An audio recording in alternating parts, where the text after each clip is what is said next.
All right, today we're diving into something that has totally flipped the script on wireless security: software-defined radio. We're going to break down exactly how SDR attacks work, pulling our insights directly from Chapter 5 of a major research report on wireless security. Okay, but before we jump in, we've got to cover the important legal stuff. This is part 5 of a 10-part tutorial, and it's based on the extensive research report Wireless Attack Vectors from Virtualization Options LLC. Just so we're clear, these tutorials are for informational and educational purposes only. The full report itself, that's been classified as internal-only research. So let me ask you something. What if you had one single device, just one, that could listen to, understand, and even pretend to be almost any wireless signal out there? We're talking everything from your car's key fob to a satellite transmission. That's the powerful idea we're digging into today.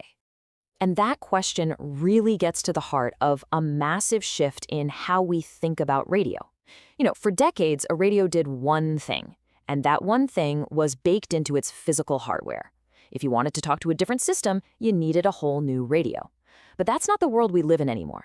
We've gone from rigid hardware to incredibly flexible code. This is what we call software-defined radio, or SDR for short. What that really means is all the guts of a radio, the mixers, the filters, all that complicated hardware, it's not a bunch of specialized chips anymore. Instead, it's just software running on a computer. And that simple change makes these devices unbelievably versatile. The easiest way to think about it, look at a device like the HackRF1. It's not specifically a garage door opener or a Wi-Fi card or anything else. It's a blank slate.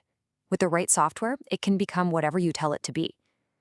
It's, and this is no exaggeration, the universal remote for radio waves.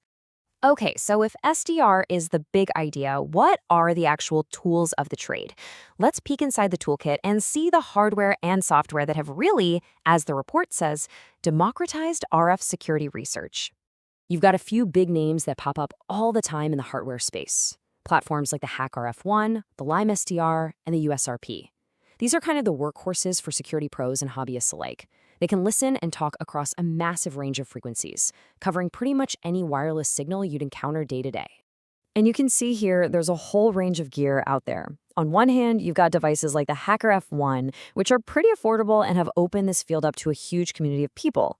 And then on the other end, you have the professional-grade USRP devices, which are absolute powerhouses for serious high-end research. But listen, the hardware is only half the battle. The real magic, the real power, comes from the software.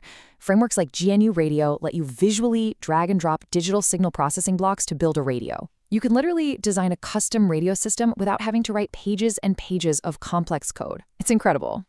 All right, enough theory. How does this actually play out in the real world?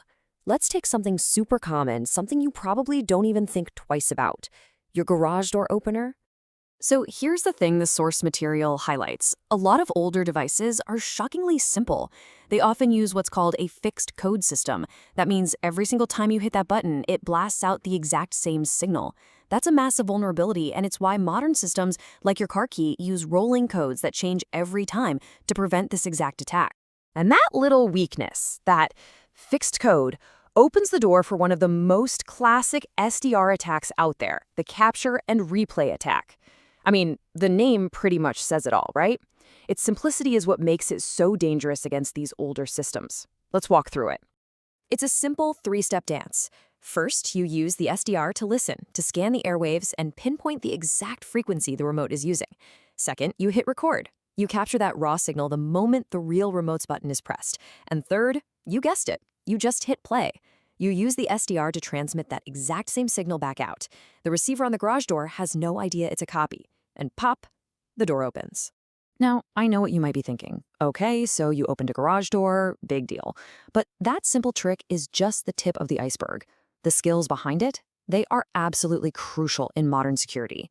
This isn't just a hobbyist's game anymore. And don't just take my word for it. The research report we're drawing from puts it perfectly.